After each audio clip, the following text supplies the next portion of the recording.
Estamos no auditório do ECO para falar de regulação de criptoativos com a Moraes Leitão e comigo continuam a Chico Sen Remtula, associado da Moraes Leitão, o António Caraz Martins, que é associado principal, e a Márcia Tomás Pires, que é advogada estagiária. Obrigado por continuarem connosco e continuam porquê? Porque temos uma primeira conversa que já pode ver e ouvir no site do ECO.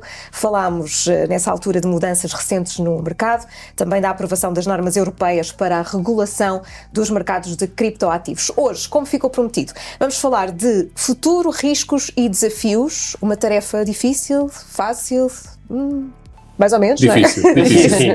António, então, se disse que é difícil, vamos começar por si, porque eu sei que falar do futuro é sempre bastante difícil, mas vamos falar de riscos associados. Vamos começar pela pior parte. O que é que podemos esperar? Obrigado. Riscos é ótimo para um advogado, porque os advogados veem riscos em todo lado. Ótimo.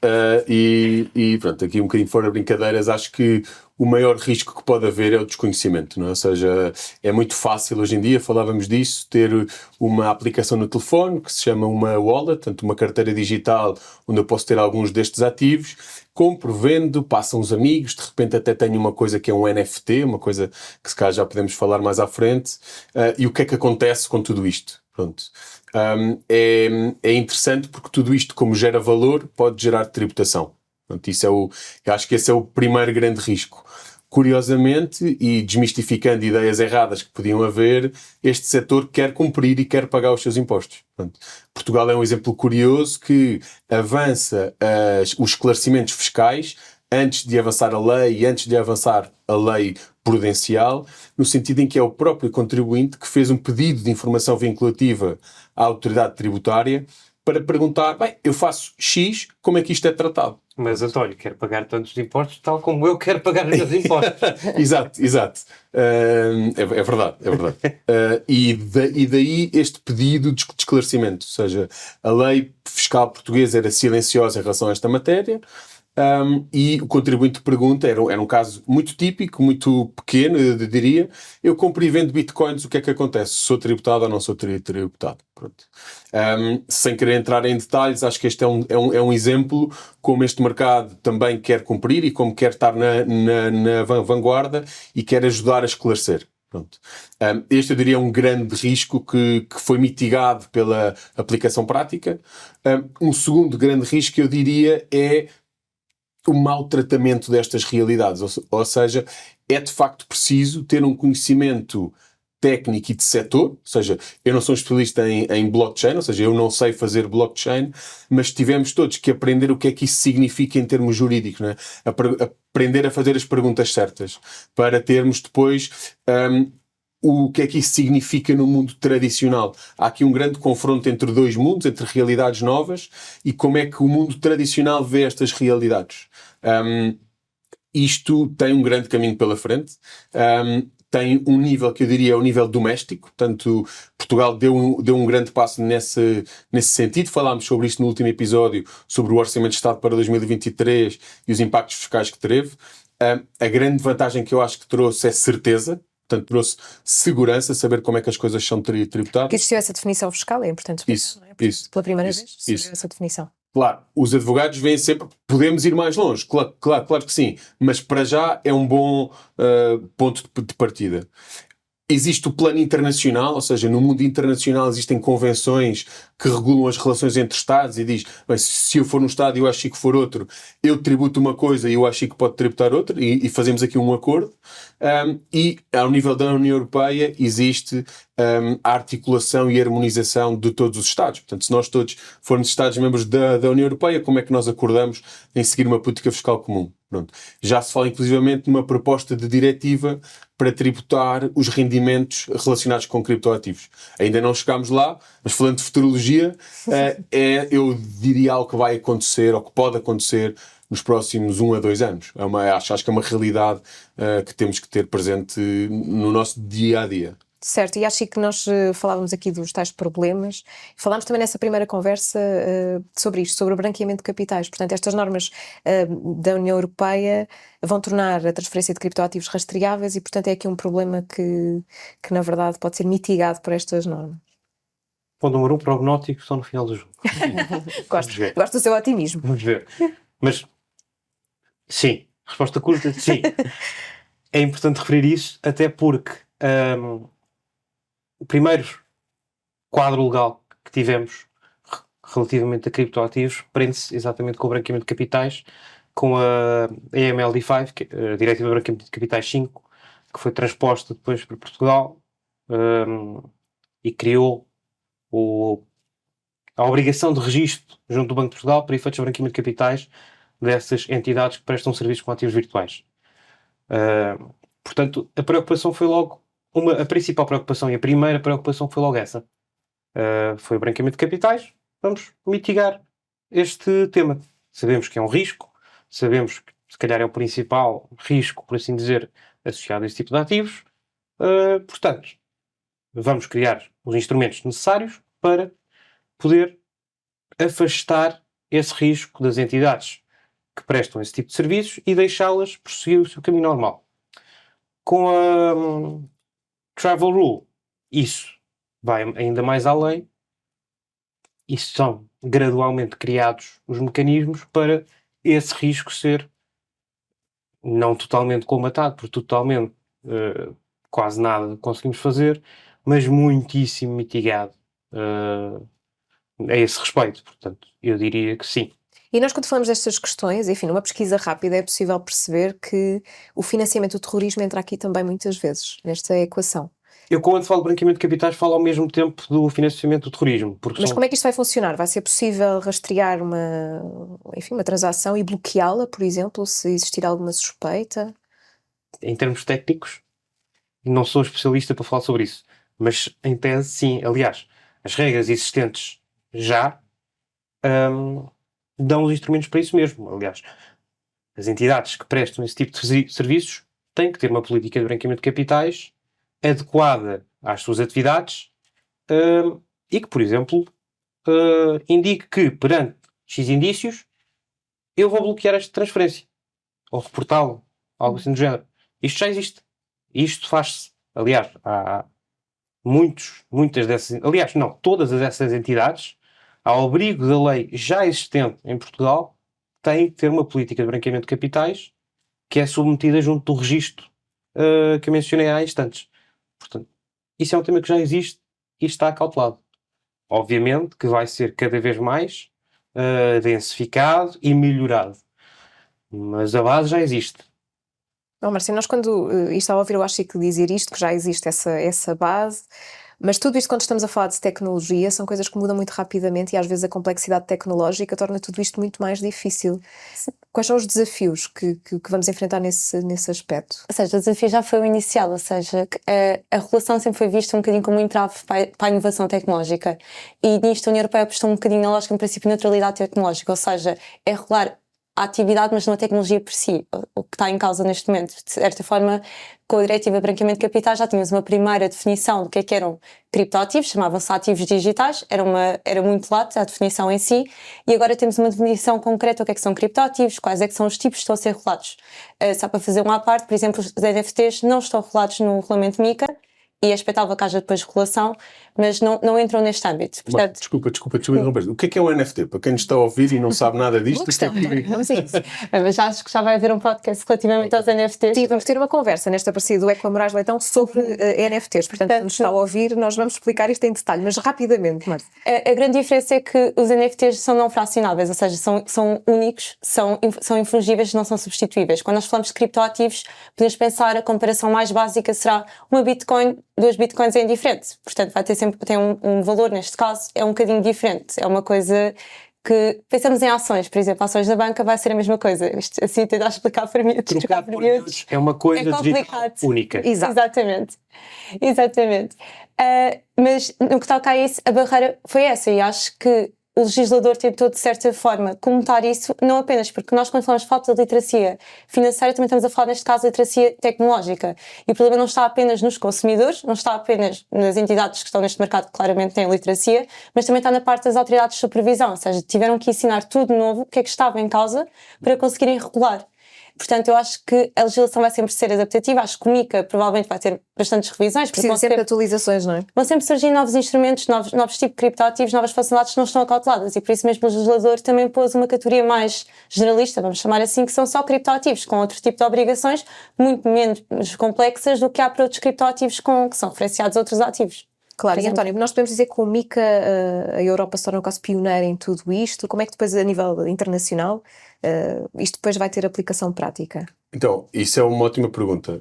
Porque a Europa, de facto, vai na dianteira, mas não é a única. Ou seja, isto é importante também que nós saibamos. Tanto, por exemplo, na Ásia, países como o Japão estão a também regular fortemente esta atividade. Quando eu digo regular, não é no sentido de impor barreiras, mas é tratar de forma clara como é que querem apostar. E depois temos o outro bloco dos Estados Unidos, que também tem um papel muito ativo. E é muito diferente? Eu diria que é um bocadinho diferente. A Europa tem uma posição específica, uma posição que também nasce da sua realidade jurídico-política, não é? Ou seja, a Europa não consegue e não decide sozinha, não é? São 27 Estados-membros. E é mais conservadora por causa disso? Eu diria que sim, mas... Eu até diria que não foi tão conservadora como se calhar os Estados Unidos estão a ser, e apostou um bocadinho mais no diálogo com estas entidades, porque, ou seja, no início, antes de perguntarmos vamos regular, houve várias posições. A China, por exemplo, proibiu. Houve uma proibição clara relativamente aos criptoativos. Os Estados Unidos tratou, e está a tratar, está a haver imensa polémica agora atualmente, está a tratar tudo como se fossem ativos financeiros, o que não é verdade. Portanto, eu acho que a União Europeia até foi bastante... Houve um diálogo, não foi tão conservador, foi conservador no sentido, ok, vamos regular isto, mas dialogou com as entidades que faziam parte do mercado e com os consumidores, tentou perceber o que é que estava em causa. Portanto, António, tudo isto, o que se passa na União Europeia, depois não se passará noutros sítios, era aí que estava. Poderá ser muito diferente, ou seja, eu acho que isso é um ponto interessante, que é as ferramentas jurídicas que nós temos hoje em dia vão-se ter que adaptar precisamente para fazer este matching com como é que as autoridades americanas se tratam a mesma transação como se fosse uma security, ou seja, como se fosse um ativo financeiro, como a Márcia dizia. As europeias vão tratar de forma diferente. O que é que isso vai obrigar? Os market players vão migrar para a Europa saindo dos Estados Unidos. Se calhar é um bocadinho wishful thinking, mas acho que vai haver muitas movimentações a esse nível, e nós vemos isso dos nossos clientes, ou seja, não é inócuo onde é que eles se localizam, onde é que registram as suas empresas, onde é que têm os seus trabalhadores. Tudo isto é muito móvel, ou seja, eu acho que isso é importante ter esta noção. É uma audiência, é um público que hoje pode trabalhar em Lisboa, amanhã pode trabalhar na Estónia e daqui a 3 meses na Austrália. É muito indiferente. Pronto. Isso é muito rápido, portanto Portugal tem que se adaptar se quer de facto ter um papel ativo. Nós como advisors também temos que nos adaptar no sentido de não nos deixarmos ficar com o que dissemos há 2 meses atrás, porque pode mudar e muda, ou seja, acho que isso é alguma incerteza que não tem que ver connosco, mas tem a ver com esta rápida evolução.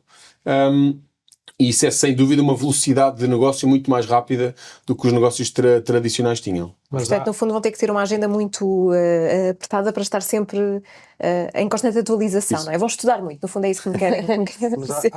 Acho que há 3 blocos que podemos efetivamente distinguir, que é o bloco europeu, o bloco americano e o bloco Ásia. Isso. Sendo que em termos de mercado, em termos de movimentação de dinheiro, quem manda é o bloco dos Estados Unidos e o bloco Ásia. E isso vê-se pelas transações que feitas intraday nas exchanges. Traduzindo isso, acho que agora sim. A troca é como se estivéssemos a jogar numa bolsa. Imaginemos uma exchange como uma bolsa e as flutuações que existem, conseguimos notar claramente que são os Estados Unidos por um lado e a Ásia por outro que mandam no fluxo que tem vindo a ser seguido.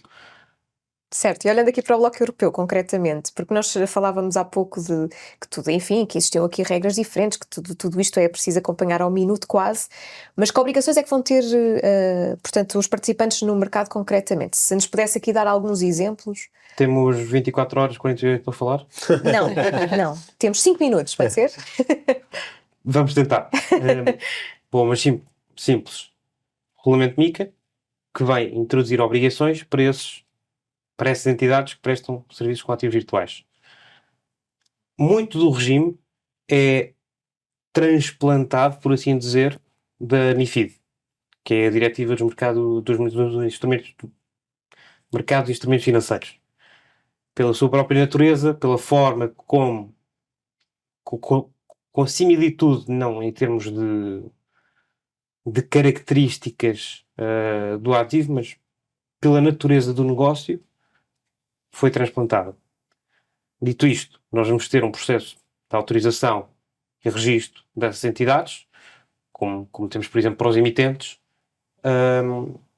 Vamos ter obrigações de publicação do white paper para certos tokens. O que é que eu quero dizer com isto? Um documento, um género de prospecto, se calhar é mais fácil explicar assim, que elenca as características desse ativo para depois poder ser feita a subsunção às regras que são aplicáveis ao mesmo. Têm, efetivamente, sim, algumas obrigações novas. No entanto, dependendo do negócio em si, da atividade que é exercida e dos números que estamos a falar, podem ter certas isenções, podem ter um regime mais simples, ou seja, nada disto é estanque. Eu não vou impor as mesmas regras ao maior player neste setor, que é um player mais secundário, com menor dimensão. Portanto, há essa liberdade também nas obrigações que vão ser ter que ser cumpridas pelos players. Sendo que, à parte disso, continuamos com as regras de branqueamento de capitais que as entidades vão ter que continuar a cumprir, entre muitas outras que eu acho que a Filipa não me vai deixar aqui continuar. Mais um bocadinho. Mas também depende sempre do criptoativo, também tens a causa, quando são emitentes, também vai variar Claro, o sim. nível de... Claro que sim. Mas é o que referia. Não é estanque que uma entidade tenha que cumprir os requisitos que outra entidade muito maior e com maior dimensão terá que cumprir. Mas, essencialmente, estamos a falar de autorização e registro, da obrigação de publicação das características do token com o qual trabalham, branqueamento de capitais. Temos regras para evitar que haja abuso de mercado. Temos regras de proteção dos investidores, algo, por exemplo, cá a nossa CMVM tem alertado já desde o início, desde 2017, 2018, e, salvo erro, não me estou a esquecer nenhuma. Lembrou-se mais alguma? Assim, de repente?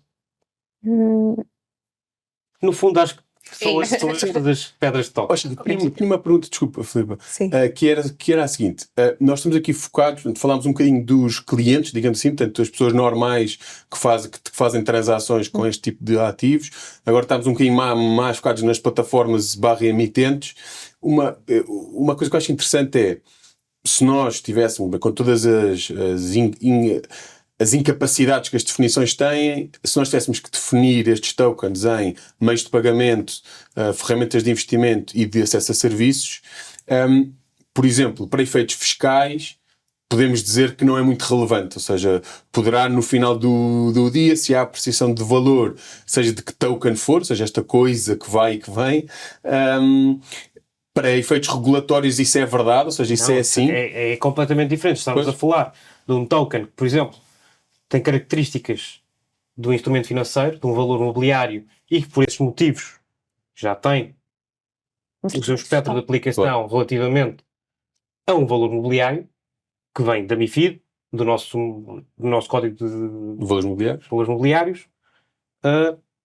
Uma coisa, podemos depois chegar à conclusão que XYZ token tem características XYZ, e é para isso que vai servir o white paper. É para nós termos bem a definição do que cada coisa é. E consoante as características que cada token tem, terá regras de aplicação distintas. A entidade que trabalha com esse meio. Porque ligando com o que a Márcia dizia, não é? Aqui para quem não percebe nada disto, os Estados Unidos têm tomado uma posição muito mais... É como se fosse tudo... One solution fits all, basicamente. Portanto, uma regra serve para todos, enquanto se calhar a Europa está a ser mais atenta às várias características diferentes. Isso pode ser interessante para quem quer investir neste mercado, investir através da Europa e não através dos Estados Unidos. Os Estados Unidos estão a trancar um bocadinho também aliás, estão a cortar um bocado as pernas. Mas não vos parece que quando estas regras estiverem aplicadas na União Europeia, resultando tudo bem, que os Estados Unidos podem eventualmente alterar também aquilo que estão a fazer, se virem que esse investimento parte da Europa e não dos Estados Unidos, que há essa deslocação de fluxo, não vos parece que isso pode eventualmente Essa é uma acontecer? questão. É uma Deve ser alergia. Mas Wishful parece thinking. provável. Acho que todos esperamos que sim. Agora, até que ponto, tendo em conta que este rigor, falando em eufemismo, que o SEC norte-americano tem tido ao mesmo tempo que foi publicado o MiCA em Jornal Oficial da União Europeia, é aqui uma dicotomia meio estranha, diria eu. Portanto, O que foi benéfico para a União Europeia, sem sombra de dúvidas. certamente. Agora, se os Estados Unidos, a breve trecho, Seguem o mesmo rumo? seguir por aí, não sei. Não sei. Não, por exemplo, um comentário adicional só em relação a isso, que é, no mundo da fiscalidade, por exemplo, correndo o risco de fazer aqui alguma gafe, tudo o que é fiscalidade internacional foi muito desenvolvida nos Estados Unidos desde os anos 60. Pronto.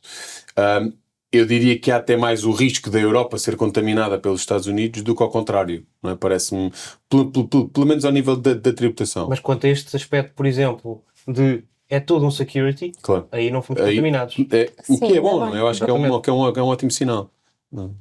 E Márcia, volta daqui um bocadinho atrás. Nós falámos aqui da questão da segurança, da inovação, que uma coisa não trava a outra, mas como é que conseguimos esse equilíbrio entre a proteção do consumidor e continuar a inovar? Ou seja, que este setor continua a crescer e de forma, enfim, inovadora, não há aqui outra palavra. Ou seja, a partir do momento em que há obrigações para os emitentes, para estas plataformas, também os próprios consumidores / investidores também se sentem muito mais confortáveis, se calhar, a fazer determinados investimentos ou adquirir determinados criptoativos, porque nem todos os criptoativos são investimento. Podemos olhar para eles assim, mas, por exemplo, falando dos utility tokens, que são basicamente fichas que, por exemplo, para aceder a um evento digital ou um bem digital em que serve um bocadinho como uma espécie de bilhete de entrada. Portanto, eu não acho que isto possa ser um investimento, acho que isto é simplesmente utilidade. Portanto, há que fazer essa diferença. Então, a partir do momento em que as pessoas começam a ter, há uma relação, há esta informação... Ou seja, é seguro e, portanto, posso aqui... Sim, e há determinadas obrigações, como a Chico disse bem há pouco, que estes emitentes, estas plataformas vão ter, também fazem com que estes investimentos, este dinheiro esteja assegurado, com que haja muito maior segurança, e temos cibersegurança também, que era um dos problemas, e as próprias autoridades de supervisão também já conseguem perceber o que é que está ali a acontecer, e vamos evitar determinados escândalos, como aconteceu com o FTX, aqueles grandes escândalos dos Estados Unidos, que se calhar é por isso que os Estados Unidos têm tido uma postura mais conservadora, digamos assim, aliás, que é mais conservadora do que a União Europeia. Portanto, eu acho que sim, acho que vai aumentar o mercado. Os criptoativos são muito democráticos, ou seja, qualquer pessoa consegue adquirir uma fração ou adquirir criptoativos, porque neste momento basta ter acesso à internet e uma wallet e conseguimos. Portanto, não há aquela distinção para participar do mercado de valores e etc., que é preciso uma série de requisitos para ser investidor profissional. Aqui há essa proteção, então vai haver uma maior adesão também. Portanto, deixa de ser o bicho-papão. Nós estamos quase a terminar, mas eu gostava de olhar para as oportunidades que tudo isto vai criar a curto, médio prazo. Há uma coisa muito importante, se calhar, nós estamos aqui todos a falar sobre isto, mas ainda há muitas dúvidas. A literacia neste tipo de questões, diriam que é uma prioridade? Completamente. Completamente. Não só para nós que não somos os suprassumos no tema, nós somos advogados, no final do dia, e evidentemente percebemos, ou tentamos perceber o setor e ir aprendendo todos os dias um bocadinho mais para poder aconselhar e trabalhar melhor, mas mesmo a nós faltam-nos conhecimentos técnicos que nunca tivemos e que vamos tendo. Para o consumidor normal, mais ainda, e apesar de não ser um bicho-papão, se calhar é um bocadinho, porque o que é uma wallet? Quantas pessoas sabem responder o que é uma wallet? Quantas pessoas conseguem abrir efetivamente um exchange e uma wallet e perceber o que é que está ali a passar? Quais são os tipos de wallet? Como é que podemos proteger os criptoativos que temos? É complicado e esse trabalho acho que é muito importante, não só da nossa parte, quem trabalha neste setor, como dos próprios reguladores, como dos próprios meios de comunicação. Acho que é fundamental que exista esse tipo de literacia. O que é que vos parece, António? Eu concordo em absoluto. Aliás, um detalhe muito interessante, que é nós falámos das alterações fiscais, mas os formulários necessários a implementar estas alterações não foram ainda publicados. Pronto. O que é normal, no sentido em que só entra em vigor, só terá que ser declarado no ano seguinte, mas falta também esta preparação em antecipar os problemas, porque a forma como vamos ter que declarar estes rendimentos, a forma como se vai suspender alguns momentos de tributação, nós não entramos aqui em demasiados detalhes, mas há regras que a tributação fica suspensa até que o ativo seja convertido depois em fiat money, portanto em dinheiro normal. Como é que isto tudo se vai passar é ainda uma grande incerteza. Como é que os próprios prestadores de serviços vão fazer este reporting à autoridade tributária, como é que vão identificar estas transações. Nós falámos sobre isso, não é? Eu tenho uma wallet. É possível eu pagar o meu almoço com as minhas bitcoins? Mais ou menos. Ou seja, eu posso ter serviços de intermediação que me trocam criptoativos por fiat money que são aceitos através de um cartão ou do que seja para aquele service provider. Tudo isso é ainda pouco claro como é que se vai fazer, o que gera, obviamente, dúvidas e incertezas do ponto de vista dos operadores de mercado, não é? E as wallets a breve trecho terão que ser reportadas também como as contas bancárias. Isso. Exatamente. Isso. Vamos ver o que é que o futuro nos reserva, não é? Vamos continuar a acompanhar este tema, obviamente. Portanto, Márcia, Chico, António, muito obrigada pela vossa participação. As nossas conversas desta parceria com o Eco Moraes Leitão vão continuar. Em próximos episódios vamos falar de cibersegurança, de NFTs, por exemplo, também. E, claro, de inteligência artificial. Por isso, continue connosco. Até lá.